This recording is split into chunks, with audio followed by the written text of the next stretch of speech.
PSL में भी आज एक मैच था और बहुत बड़ा मैच था। आई थिंक बहुत इंपॉर्टेंट मैच था दोनों टीमों के लिए। लाहौर कलंदर वर्सेस कराची का मैच था और कराची ने ये मैच जीत ली है। आई थिंक लाहौर ने बहुत गलतियां की हैं आज। और अगर आप टेबल को थोड़ा सा देखें तो टेबल वो शेप पकड़नी शुरू कर रहा है। जो हम बात कर रहे थे कि टॉप 4 कौन हो सकते हैं, लेकिन अब मुल्तान सुल्तान ने इतनी बुरी क्रिकेट खेली है कि वो सबसे पहले बाहर हो चुके हैं। अगर वो थोड़ी सी बेहतर क्रिकेट खेल लेते तो यहाँ पे चीजें बड़ी इंटरेस्टिंग अभी तक रहती और अभी भी उनके चांस होते। और शायद आई थिंक उन्होंने परफॉर्मेंसेस भी अच्छी नहीं दी, वरना जो टॉप 4 की हम बात कर रहे थे वो हो सकती थी। टेबल की भी बात करते हैं, लेकिन पहले अगर देखें तो आज के मैच में हुआ क्या है। लाहौर कलंदर ने बैटिंग की और बीच में बारिश हुई और 15 ओवर का फिर मैच हो गया था ओवरऑल। फखर जमान ने 51 रन बनाए। मोहम्मद नईम ने बड़ी जबरदस्त इनिंग खेली, 65 रन बनाए 29 बॉलों में। 224 का स्ट्राइक रेट था उस बंदे का और जबरदस्त शॉट्स आज लगाए थे। आज कॉन्फिडेंट और ज्यादा लग रहा था। फखर जमान की अगर बात करें तो वो काफी मतलब उन्होंने लंबी बैटिंग की है। 33 बॉलों में 51 रन बनाए हैं।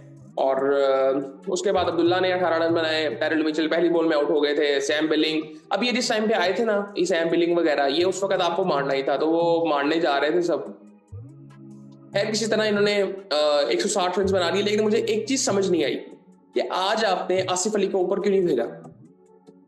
आसिफ अली तो काम ही ये करता है। इवन आप, मुझे लगता है कि आप शायद उसको वन डाउन भेज सकते थे, चौथे नंबर पे भेज सकते थे। आसिफ अली को आज आप भेज सकते थे ऊपर, क्योंकि अगर आप देखो तो अब्दुल्ला टॉप 3 ने रन की हैं, टॉप 2 ने 50 की है, उसके बाद अब्दुल्ला ने 18 रन बनाए हैं, उसके बाद किसी ने कोई रन नहीं बनाया। सो आप उसको ऊपर भेज सकते थे। सो बट आई थिंक वहां पे भी ये गलती हुई। शायद गलती नहीं भी कह सकते हैं, क्योंकि टोटल तो उन्होंने एक अच्छा कर लिया था। और उसके बाद डीएलएस मेथड के तहत इनको 8 रन भी एक्स्ट्रा मिल गए थे। सो फॉलो विकेट्स की अगर बात करें तो पहली विकेट इनकी 90 पे गिरती है और इन्होंने आई थिंक 70 रन बनाए हुए थे 6 ओवरों में और बड़े जबरदस्त तरीके से लेके चल रहे थे। दूसरी विकेट इनकी 121 में गिरती है, तीसरी भी 121 में गिर जाती है। फिर चौथी, अब्बास ने बड़ी अच्छी बॉलिंग की, चौथी 131 में गिरती है, पांचवी भी 149 में गिर जाती है। फिर छठी 152 भी गिरती है, सातवीं 153 में गिरती है और आठवीं भी 153 में गिर जाती है। बॉलिंग की अगर मैं बात करूं तो मीर हमजा ने 3 ओवरों में 20 रन देके एक आउट किया। हसन अली ने 3 ओवरों में 42 रन दिए। आज थोड़े महंगे साबित हुए हसन, और लेकिन एक आउट किया उन्होंने। अब्बास अफरीदी ने 3 ओवरों में 27 रन दिए, 4 आउट किए। बड़ी जबरदस्त बॉलिंग की इसने। और उसके बाद मोहम्मद नबी ने 3 ओवरों में 37 रन दिए। आमिर जमाल ने 3 ओवरों में 33 रन दिए और एक आउट किया। कराची की अगर बात करें तो कराची बैटिंग के लिए आता है और वो बड़ा डिसेंट स्टार्ट करते हैं। डिसेंट इस लिहाज से मैं कह रहा हूँ कि सबकी जो रिक्वायर्ड था ना सबसे, वो सबने किया। कंट्रीब्यूशन आपने करनी थी। अब डेविड वार्नर ने 24 रन बनाए 13 बॉलों में, 184 का स्ट्राइक रेट। टिम साइफर्ट ने 24 रन बनाए 10 बॉलों में, 240 का स्ट्राइक रेट, जबरदस्त। जेम्स विंस ने 13 रन बनाए 12 बॉलों में। सात बेग ने जबरदस्त इनिंग खेली, 15 बॉलों में 25 रन उसने बनाए। आई थिंक वो इनिंग बड़ी इंपॉर्टेंट थी और क्रूशल थी उस टाइम पे। और एक छक्का लगाया उसने, 3 चौके लगाए, 166 का स्ट्राइक रेट उसका भी था। इरफान खान, हालांकि मुझे मुझे समझ नहीं आ रही कि इतने चेंजेस क्यों इतने ज्यादा किए जाते हैं। मैं मतलब इस साल बहुत ज्यादा हुआ है कि आप चेंजेस, अगर आप जीत भी रहे हो तब भी आप चेंजेस कर रहे हो। पता नहीं, इससे पता चलता, इससे ना कई दफा आपका कॉन्फिडेंस इतना चला जाता है कि फॉर एग्जाम्पल आप जब चेंज करो ना तो उससे होता ही है कि अगर आप वहां पे मैच हार जाओ और आपकी परफॉर्मेंस बुरी हो तो सारा कॉन्फिडेंस पूरी टीम का लूज हो जाता है। सो वो आई थिंक उस लिहाज से अगर देखें तो एक नेगेटिव इम्पैक्ट होता है टीम पे। लेकिन आई थिंक अब टीमों को उस तरफ जाना चाहिए जहाँ पे उनको प्ले ऑफ्स खेलने हैं और प्लेइंग 11 अपनी कंफर्म करनी चाहिए, ताकि पता चले कि फर्स्ट प्लेइंग 11 ये है। अदरवाइज फिर हम देखेंगे। जिस तरह अगर आपने ये वाले चेंजेस करने थे, आप आज शायद मोहम्मद नबी को बिठा के आप केन विलियमसन को भी ट्राई कर सकते थे शायद, बट मे बी कुछ भी हो सकता है। लेकिन मोहम्मद नबी ने भी जो इनिंग खेली है आके, क्या वो केन विलियमसन खेल सकते थे? शायद। 8 बॉलों में 15 रन उन्होंने बनाए आके। और सबसे इंपॉर्टेंट इनिंग जो थी वो इरफान खान नियाजी की थी। 21 बॉलों में 48 रन बनाए और क्या जबरदस्त इस बंदे ने शॉट्स लगाए और फिनिश किया मैच को। मैंने ये इनिंग इसका मैंने 100 देखा था, जो चैंपियंस कप में देखा था, चैंपियंस वनडे कप में देखा था। उसके बाद ये वाली इनिंग इसकी मैंने देखी है जो कि इतनी जबरदस्त था और जबरदस्त शॉट्स लगाए, 5 छक्के लगाए, 2 चौके लगाए और छक्के जबरदस्त किस्म के थे कि आप कह सकते हो मॉडर्न डे क्रिकेट को सूट करते हैं। सो आई थिंक जिस तरह से उसने फिनिश किया बहुत जबरदस्त था।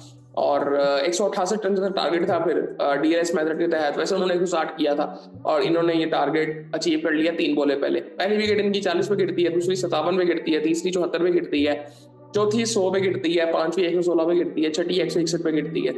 सो बॉलिंग की अगर मैं बात करूं लाहौर की, तो शाहीन अफरीदी ने 3 ओवरों में 41 रन दिया और ये मैच वहां पे तब्दील हुआ जब शाहीन ने आई थिंक 18वां ओवर करना था आके, और वहां पे मैच खत्म हुआ। आई थिंक 3 ओवरों में 40 रन पड़े हुए थे और वहां से जब उसको रन पड़े तो सारा मैच खत्म हो गया था। फिर 10 बॉलों में जब 20 रन रह गए थे, वो एक छक्का उसने नबी ने मार दिया, तो 8 बॉलों में 12 रन, फिर चौका लग गया, फिर 7 बॉलों में 8 रन। एंड वाला ओवर टेरल मिचेल ने किया था। सो आई थिंक इनकी अपनी गलतियां कई ज्यादा थी। शाहीन को आज 3 ओवरों में 41 रन पड़े, कोई आउट नहीं किया।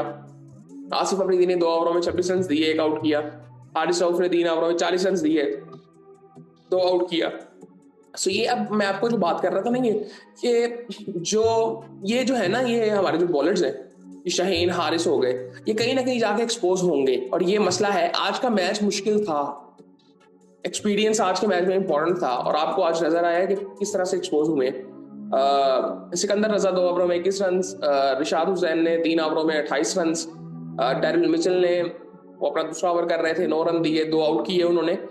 बट यहाँ पे ना अब समझना पड़ेगा कि एक तो ये लाहौर को क्लियर करना पड़ेगा कि उनकी बैकबोन वो 3 ही है जो गोरे हैं। सैम बिलिंग हो गया, टेरल मिचेल हो गया और सिकंदर रजा।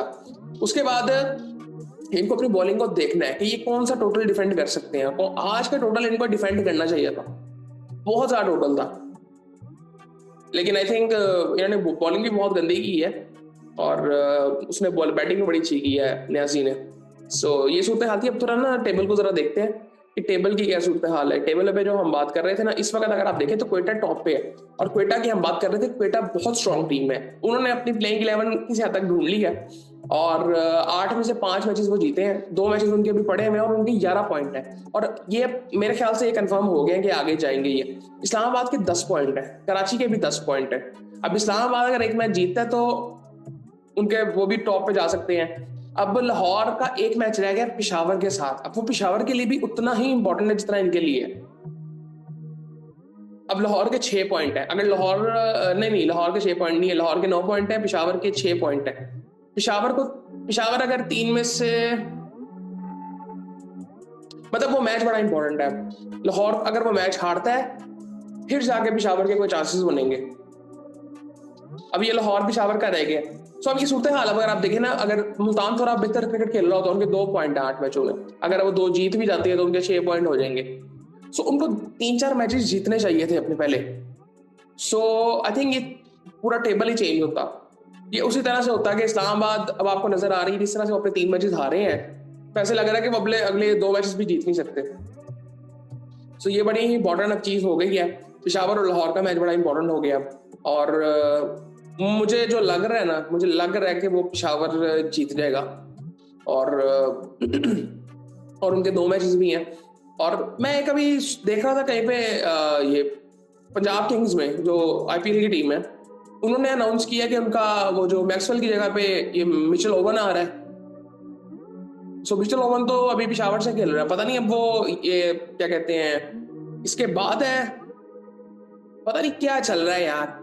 आई थिंक ये पीएसएल मैनेजमेंट को सीरियसली देखना चाहिए। अगर इसने क्या कहते हैं इस टूर्नामेंट के दौरान जाना है तो ये बड़ी सीरियस कोई पॉलिसी बनानी पड़ेगी इसके मुतालिक पीएसएल को। और आई थिंक अब उसको पिछले मैच में ओपन लेके आए थे, तो आई थिंक ये चीज़ होनी चाहिए आइडियली। अभी पिशावर ने किसी किस्म की कोई अनाउंसमेंट की नहीं है, लेकिन आई थिंक देखते हैं क्या होता है। लेकिन आई थिंक इंटरेस्टिंग हो गया है और बाकी फिर आई थिंक मैच आज का बहुत अच्छा हुआ है और बाकी फिर आपसे बात होती है।